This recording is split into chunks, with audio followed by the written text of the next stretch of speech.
자, 안녕하십니까. 스튜디오 경영매뉴얼 한정원입니다. 오늘은 사진관 가격표에 대해서 말씀드리겠습니다.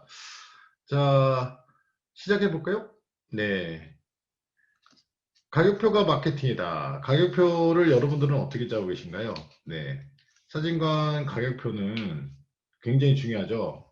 매출에 영향도 있고, 내가 먹고 사는데 기본적인 요소겠죠. 근데 사진관 가격표가 의외로 이제 사진 하신 분들이, 신경을 많이 못 쓴다고 할까요? 아니면 바빠서일까요? 예, 많이 못 쓰고 있고 있는데, 가격표가 단순하게 금액만 적는 것이 아니죠. 모든 전략이나 전술이 들어가는 거기 때문에, 어떻게 짜는 것이 좀 좋은지, 그걸 또 설명해 보도록 하겠습니다. 자, 이제 가격표를 아까 말씀드린 대로, 이제, 그, 만들기가 굉장히 어렵죠. 예, 왜 어려울까요? 네. 어떤 가격이 포지셔닝별로 우리 동네 지역이 잘 맞는 건지 안 맞는 건지 그런 것들이 굉장히 영향력이 있게 되겠죠. 예. 그래서 말씀 하나 또 드릴 수 있는 게 이제 춘추전국 시대에 백낙이라는 사람을 좀 말씀드릴까 합니다. 백낙이라는 사람은 춘추전국 시대 때 이제 말을 잘 보는 그 상마가 있어, 상마가. 예.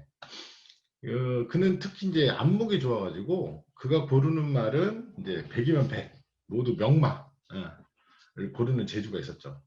그러니까 명마라 하면 뭐 천리마, 적토마 뭐 이런 것들이 있겠죠. 그런 고르는 재주가 있었는데 그의 그런 재능에 사람들은 본명인 손양 대신에 백락이라는 말을 붙여줬다고 하더라고요. 백락이라고 부르게 되었다고 하더라고요. 그는 이제 친한 사람에게는 이제 보통 말을 주는 재주, 친하지 않은 사람에게는 명마어를 보는 법을 알려줬다 하는데, 지금 시대로 따지면 이제 아반떼 소나타 뭐 이런 종류를 보는 눈은 이제 친한 사람한테 가르쳐주고, 별로 안 친하다 그러면은 이제 뭐 예를 들면 슈퍼카, 뭐 람보르기니나 뭐 벤틀리 뭐 이런 거 있죠. 근데 이유는 뭘까요? 음, 친한 사람한테는 그 고가의 친하지 않는 사람은 고가의 슈퍼카 이런 걸 보는 것이 당연한 거 아닐까요? 근데 백락이 말하는 거는 일반 말은 수요가 많다는 거야. 수요가 많고 명만은 수가 적기 때문에 돈을 벌기 힘들다 했어요. 지난 시간에 얘기 드린 거 있죠? 좋은 사진이 꼭 돈을 버는 건 아니다. 여기서 이제 항상 다시 한번 강조드리지만, 뭐 무조건 싸게 팔아야 된다. 아니면 무조건 고가에 팔아야 된다. 이런 것이 아니라, 일단은 자기의 처한 상황, 처한 환경에 맞춰서 그 포지셔닝을 잘 잡고 하는 게 중요한 거고, 슈퍼카라는 거는 이제 뭐 고가의 천리와 덕토마 같은 슈퍼카는, 음, 준비 사항도 많고 투자 비용이 많죠. 그리고 숫자가 적으니까, 예. 우리 사진업계에서 그런 거 있죠. 뭐 나는 한 작품에 뭐 1,000만 원 받았다. 뭐 이런 분들도 계신데 숫자는 그렇게 많을까요? 예. 그게 진짜 많다면 이제 돈 어마어마하게 벌었겠지만 숫자가 그렇게 많지는 않은 거죠. 예. 그 다음에 이제 따져야 될 것이 포지셔닝이죠. 내 지역이 어디다 이런 것도 중요하지만 어느 지역이나 부자는 다 있어요. 어느 지역이나 부자가 다 있는데 그게 중요한 게 아니고 내가 어떤 계층을 공략할 것인가. 내가 호텔급 뭐 비교를 하자면 호텔급수로 할 거냐, 아니면 모텔급수로 할 거냐, 여행수급수로 할 거냐, 그럼 본인들이 이제 정하셔야 되는데 뭐 돈을 버는 분들은 이제 대다수의 이제 물고기가 많은, 그러니까 예를 들면 물고기가 많은 곳에 이제 그물을 던져야겠죠. 예, 대다수가 먹는. 그래서 필자가 개인적인 편견일 수도 있는데 그래도 이렇게 롯데처럼 껌 팔고 이제 대중적으로 파는 데들이 좀 벌지 않았나. 그리고 이제 공장처럼 돌리는 데 버는 것 같은데 일단은 소비자 분석을 조금 해야 되겠죠. 예, 소비자 분석을 해보면 예전에 80년대에 이제 우리 어머니들은 이제 석유풍로, 골로라고 하죠. 일명 골로. 예. 그거 이제 유해성냥 켜서 이제 밥 해 먹고 이랬단 말이에요. 근데 그러니까 그러다가 이제 주방기구가 계속 발전이 되고 이제 인덕션까지 나왔는데, 근데 내가 말하고 싶은 거는 결국은 외식을 많이 하잖아요. 외식. 그때보다 이제 주방기구나 이런 게 굉장히 좋아졌는데 왜 그럴까요? 단순하게 말하면 세 가지죠. 예, 귀찮고, 가격 차이도 별로 없고, 또 나보다 잘 찍고, 예, 그래서 그런 걸 그 시대상이나 지금 우리 지역에 사는 사람들이 어떤 소비를 하고 있고 어떤 생활을 하고 있는지 분석을 하신 다음에 가격표를 짜야 되겠죠. 그래서 이제 적당한 가격을 정해야겠죠. 예. 그래서 이제 저는 항상 강의를 할 때 이 적당한 가격은요. 그 예를 들면은 이제 그 지역 사람들이 외식을 많이 한다. 외식을 많이 한다 그러면 외식 평균 가격도 조사를 하고 그래요. 소비 성향도 이제 여기서 좀 나타나는 게 있죠. 대부분이. 그래서 개인적으로 예를 들어서 뭐 애슐리나 뭐 이렇게 애기인 집들은 저도 이제 애기가 어릴 때는 많이 갔었는데 거기에 이제 평일 런치는 좀 싸고 주말은 좀 비싸죠. 예. 그런 것도 이제 그대로 적용을 해봤어요. 예, 지금은 이제 그게 당연하게 돼 있지만 아직도 이제 그 가격 차이가 없는데 소비자들이 이미 이제 외식이나 이런 문화를 통해서 그런 문화가 정착이 되고 예약도 정착이 되고 그런 것들이 많이 된 것 같아요. 그래서 가격을 정할 때는 그 결론은 그 지역의 이제 소비 성향 그거를 꼭 철저히 분석을 하신 다음에 예, 정하시면 좋은 결과가 있을 겁니다.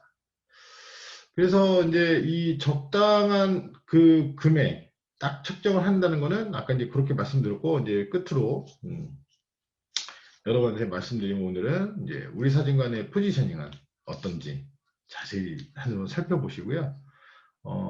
정할 때 이제 가격이냐 품질이냐 이런 걸 좀 따지셔야 되는데 제일 중요한 거는 일단 후반부에 또 말씀드리겠지만 수량인 것 같아요. 수량. 예, 가격표를 그냥 짜는 게 아니라 내가 하루, 일일 동안에 어느 정도 생산을 할 수 있고 그거를 한 달 30일 정도 계산을 했을 때 어느 정도 매출이 나오느냐. 예. 그래서 맨 먼저 이제 벌고 싶은 금액이 만약에 1,000만 원이다 하면 매출은 예를 들어서 2천만 원을 올려야 1,000만 원이 남을 수가 있겠죠. 순이익금은. 그럼 2천만 원을 올리려면은 어느 정도의 물건을 어떻게 파느냐가 중요할 텐데 예를 들어서 100만 원짜리라고 가정을 해보면은 20개만 팔면 되겠죠. 예, 20개. 그럼 하루에 한 개씩 20일만 일하면 2천만 원이 되겠죠. 근데 만약에 이제 10만 원이라고 가정해 보면은 이게 20개가 이제 200개가 되겠죠. 200개. 만 원짜리라고 생각하면은 2,000개를 팔아야 되고 그런 식으로 역순으로 계산해서 하루에 내가 얼만큼 물건을 팔아야 되는지 이런 것도 계산하셔가지고 했으면 좋겠습니다. 그래서 가격표는 특히 여러분들이 이제 글자만 쓰는 경우가 굉장히 많은데요. 글씨로만 예를 들어서 뭐 어떤 뭐 3 곱하기 5가 얼마다, 뭐 8 곱하기 10이 얼마다. 이거는 숫자로만 보면 굉장히 좀 어렵잖아요. 사진 한 사람끼리라도. 그래서 중요한 건 꼭 이미지를 이미지를 꼭 넣어서 가격표를 구성하고 알기 쉽게. 그다음에 이제 단순한 게 제일 좋겠죠. 예, 단순하게 제일 좋은 거고. 그래서 여러분들이 가격표는 수시로 체크를 하셔가지고 작성을 하셨으면 좋겠어요. 특히 기존 가격표가 이렇게 있다 그러면 이벤트 특가로 한번 한 달에 한 번씩 테스트 보는 것도 추천을 해드려요. 이벤트로. 예. 기존 가격은 예를 들어서 뭐 20만 원짜리가 있다. 그러면 이벤트는 예를 들어서 우리가 똑같이 20만 원이지만 내가 다른 상품을 좀 구성을 더 해가지고 한번 해본다니. 이거는 이제 텀을 뭐 보름 단위나 10일 단위 이 정도 해가지고 테스트를 해본 다음에 테스트 반응이 좋으면 이게 이제 고정으로 이제 되는 상품이 될 수도 있겠죠. 예. 이런 식으로 하시면은 이걸 자주 해야 되겠죠. 예. 여러 가지 시도를 많이 해서 고객이 결론은 이제 고객이 원하는 또 고객의 니즈를 반영하는 그런 상품 가격표를 만드시면은 좋은 성과가 있을 겁니다. 네. 오늘은 가격표에 대해서 좀 알아봤고요. 다음 시간에 또 더 재미있는 내용으로 찾아뵙도록 하겠습니다. 감사합니다. 안녕히 계세요.